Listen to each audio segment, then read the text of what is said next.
Selamat siang, kembali lagi dengan saya Zara Hirnisa dengan NPM 422410055. Saya di sini akan menjelaskan beberapa soal terkait kalkulus 2. Nah, jadi di soal nomor 1 itu ada soal Y double aksen min 3Y aksen min 10Y sama dengan 0. Nah, perintahnya kan kita tentukan akar-akarnya kan. Nah, caranya itu kita rubah persamaan yang ini tuh sama R. Jadi misalkan Y double aksen berarti R pangkat 2 kayak gitu. 3Y aksen jadi 3R kayak gitu.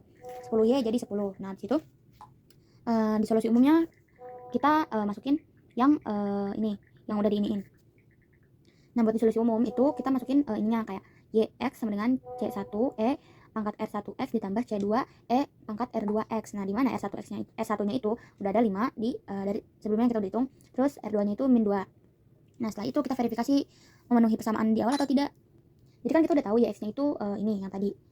Nah, kita cari Y aksen X sama Y double aksen X. Kita tinggal turun-turunin aja dari persamaan-persamaan di atas. Setelah itu kita substitusi ke persamaan awal. Nah, karena kan hasilnya ini 0 sama dengan 0. Jadi, memenuhi persamaan karena semua suku saling meniadakan. Nah, lanjut ke nomor 2. Nomor 2 itu ada persamaan Y double aksen min 6Y aksen ditambah 9Y sama dengan 0. Sama kayak tadi, kita tentuin akar-akarnya dengan mengubah Y jadi R kayak gitu. Nah, setelah itu solusi umumnya sama juga kayak tadi, tinggal tulis YX sama dengan dalam kurung C1 ditambah C2X E pangkat RX, dimana R-nya itu udah diketahui karena dia kembar 3. Jadi R-nya itu 3. Nah, solusi khususnya itu ini kan ada diperintahkan di soal. Nah, terus kita masukin saat X-nya sama dengan 0 itu tadi kan persamaannya ini kan. Kita ubah jadi 0. Hasilnya ini dapat C1 sama dengan 2. Nah, setelah itu kita tulis lagi persamaannya, terus kita turunin. Jadi segini hasilnya. Nah, setelah itu persamaan Y aksen ini kita ubah X menjadi 0 hingga dapat C2-nya itu sama dengan min 1. Nah, jadi YX sama dengan 2 ditambah min 1X E pangkat 3X. Jadi hasilnya itu 2 min X E pangkat 3X. Nah, di soal nomor 3 ini kita punya persamaan diferensial order 3. Yang dimana soalnya itu ada Y triple aksen min 4Y double aksen plus 4Y aksen sama dengan 0. Yang pertama, langkah pertama sama juga kita tentukan akar-akar.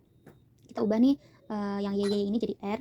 Habis itu kita dapat R1-nya itu sama dengan 0, R2-nya itu sama dengan 2, R2-nya itu sama dengan 2. Nah, solusi umumnya itu buat yang R1 itu YX sama dengan C1. Buat yang R2-nya itu kan dia kan real dan kembar kan. Jadi YX sama dengan C1 tambah C2X RX, di mana R-nya itu 2 kayak gitu. Nah, habis itu kita dapat nih ini solusi umum R1 ditambah solusi umum R2 kan. Ini tambah ini jadi C1 ditambah C2 tambah C3X pangkat 2X kayak gitu. Nah, di soalnya tuh apakah solusi tersebut bebas linear? Solusi di atas tuh bebas linear karena 1 pangkat 2X X pangkat 2X itu merupakan solusinya bebas linear kayak itu. Nah, di soal nomor 4 ini kita punya persamaan non homogen dan prinsip superposisi. Yang dimana persamaannya itu ada Y double aksen min 3Y aksen ditambah 2Y sama dengan 4Y pangkat X ditambah X. Nah, buat solusi umumnya sendiri itu kita persamaan yang itu sama dengan 0 dulu. Jadi kayak dari soal nomor 1 sampai nomor 3 dulu. Kita buat jadi kayak persamaan homogen sama bentuk karakteristik yang tadi ada RR-nya kayak gitu. Terus didapat R1-nya itu sama dengan 2 dan R2-nya itu sama dengan 1. Jadi solusi umumnya tuh C1E pangkat R1X ditambah C2 pangkat R2X, yang dimana R1 sama R2-nya itu 2 sama 1. Nah, terus buat solusi partikularnya itu kita asumsi ini Y P1 itu sama dengan AE pangkat X. Kita substitusikan lah ini ke persamaan yang di atas kan. Nah, di situ dapatlah 0 sama dengan 0. Jadi asumsi ini harus diubah. Nah, setelah itu dapatlah 0 sama dengan 0. Nah, setelah itu asumsi itu harus diubah menjadi ini YP1 sama dengan ini. Nah, terus kita cari Y aksen sama Y double aksennya. Setelah itu kita substitusikan lah sehingga dapat B-nya sama dengan ini min 4. Jadi YP1-nya itu min 4 XE pangkat X. Sekian dari saya, terima kasih.